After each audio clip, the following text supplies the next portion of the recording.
مظلوم بیٹیوں کے لیے آپ کے پاس کیا پیغام ہے؟ مسنگ پرسنس کا ایشو بلوچستان کا اور ہمارے جو ملت جعفریہ سے تعلق رکھنے والے شیعہ نوجوان مسنگ ہیں، ان کا ایک کامن مسئلہ ہے، اور نہ صرف بلوچستان اور اس طرح سے شیعہ کمیونٹی بلکہ خیبر پختونخوا، انٹیریئر سندھ اور مختلف جگہوں سے یہ ایک بہت بڑا ایشو اور بہت بڑا مسئلہ جو ایک غیر قانونی، غیر آئینی، غیر اخلاقی، غیر شرعی اور غیر انسانی، افسوس کے ساتھ یہ اس ملک کے اندر گزشتہ چند دہائیوں سے پریکٹس کی جا رہی ہے۔ اور کرنے والے کون ہیں؟ قانون نافذ کرنے والے ادارے، جن کا کام ہے قانون کا تحفظ کرنا، قانون کی عملداری کروانا، وہی قانون توڑنے والے۔ ہمارا آئین موجود ہے، آئین کہتا ہے آرٹیکل 10 کے تحت جس کو بھی آپ گرفتار کرتے ہیں اس کو آپ کورٹ میں پیش کرو، وہاں پر مقدمہ چلے، وہاں پر اس کے اوپر جو بھی الزام ہے وہ اپنا دفاع کرے، وکیل کرنے کا حق رکھتا ہے وہ، لیکن افسوس کے ساتھ اس کو اس حق سے محروم کر دیا جاتا ہے۔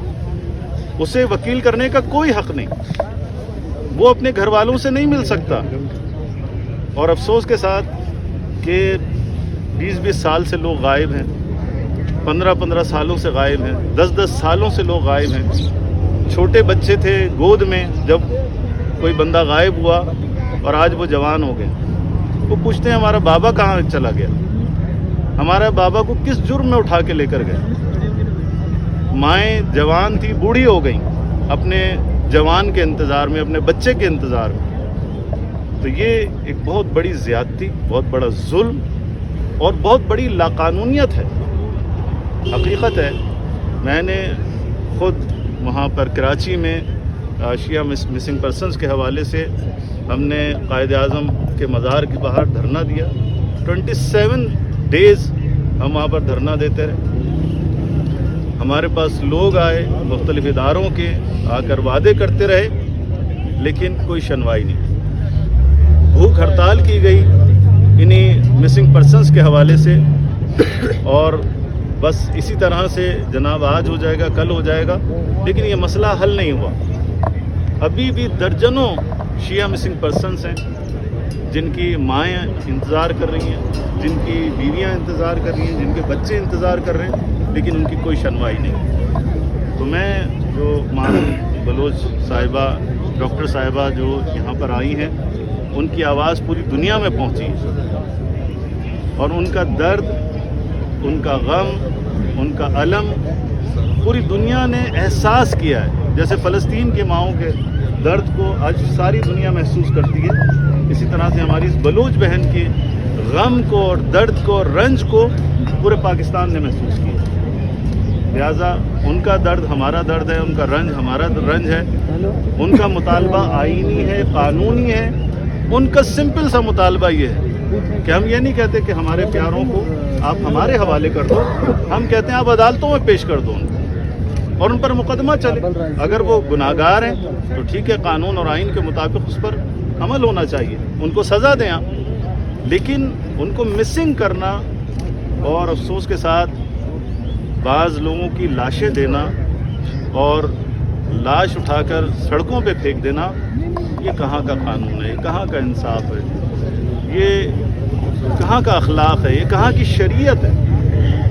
تو ہم یہاں پر آئے تھے اسی لیے کہ ڈاکٹر صاحبہ سے اظہار ہمدردی کریں اور اظہار کریں کہ ہم ان کے ساتھ ہیں، اور انشاءاللہ ہم جدوجہد میں ان کے ساتھ کھڑے ہیں، اور امید کرتے ہیں کہ انشاءاللہ ان کی یہ جو کوشش ہے، کاوش ہے، جدوجہد ہے، انشاءاللہ رنگ لائے گی۔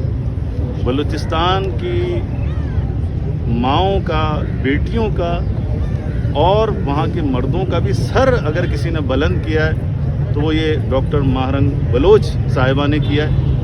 یہ ایک بہت بڑی مثال ہے، بہت استقامت کا ایک نمونہ ہے، ایک بے مثال تحریک ہے، ایک مظلومانہ پرامن تحریک، آئینی اور قانونی تحریک ہے۔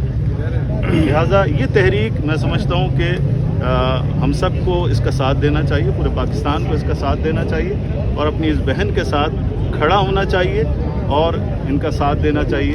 اور یہ مسئلہ مسنگ پرسنس کا مسئلہ آج ان کے ساتھ ہے، کل کسی اور کے ساتھ. علامہ صاحب یہ بتائیں کہ انوار الحق کاکڑ ان کی توقعات پر پورا نہیں اترا، صادق سجرانی ان کی توقعات پر پورا نہیں اترا، سرفراز بگٹی ان کی توقعات پر پورا نہیں اترا.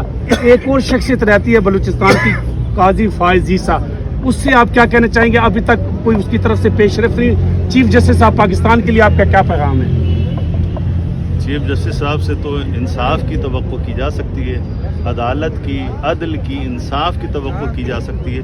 مظلوم کی مدد کرنا ان کا آئینی قانونی فرض ہے، شرعی فرض ہے، دینی فرض ہے، انسانی فرض ہے. لیکن افسوس کے ساتھ ہماری عدالتیں مسنگ پرسنس کے مسئلے میں بے بس ہیں، حکومتیں بے بس ہیں، چاہے صوبائی حکومتیں ہوں چاہے وفاقی حکومت ہو، ہمیشہ بے بس نظر آئی. لہذا اس تحریک کے حوالے سے میں صرف یہی کہنا چاہوں گا، یہ جد و جہد جاری رہنی چاہیے، مسنگ پرسنس کی آواز بلند ہونی چاہیے اور پرامن طریقے سے اپنے جائز مطالبات ضرور کرنے چاہیے. شکریہ صاحب. یہ بتائیے گا کہ جن سے مطالبات کیے گئے اور جو پاور کریڈورز ہیں وہ تو کچھ اور ہے، بلکہ یہ لگتا ہے کہ پارلیمنٹ، عدلیہ، باقی سب جو ہیں وہ ہیچ ہیں اور جنہوں نے فیصلے کرنے ہیں وہ ان کی سنوائی بھی نہیں کر رہے، ان کو اس قابل بھی نہیں سمجھ رہے کہ 4 دن سے بیٹھے ہیں، کوئی ایک وفد ہی بھیج دیں، کوئی ڈیلیگیشن ہی بھیج دیں، کوئی بات ہی سن لیں. استقبال کیا جاتا ہے واٹر کینن سے، استقبال کیا جاتا ہے گرفتار کر کے تھانوں میں تشدد کرنے سے. اس پر کیا کہتے ہیں؟ سب سے پہلے تو میں مذمت کرتا ہوں اس فعل کی. ہماری مائیں بہنیں بلوچستان سے اٹھ کر اسلام آباد شہر اقتدار میں آئی ہیں، تو جس طرح سے یہ مہمان نوازی وہاں پر آپ کی کرتے ہیں، آپ کا فرض تھا کہ اپنی بہنوں کی آپ جو عفت ہے، ان کی عزت ہے، ان کا احترام ہے، اس کا آپ کو خیال کرنا چاہیے تھا. لیکن افسوس کے ساتھ ان کے اوپر جو ہے پانی پھینکا گیا، انتہائی ٹھنڈ کے اندر ان پر لاٹھیاں برسائی گئیں، انہیں کھینچا گیا. یہ میں سمجھتا ہوں کہ پاکستان کے جو اقدار ہیں، اخلاقیات ہیں، ایک مسلمان ہونے کی حیثیت سے، ایک انسان ہونے کی حیثیت سے میں سمجھتا ہوں یہ اس کی منافی ہے. اس کی جتنی مذمت کی جائے کم ہے.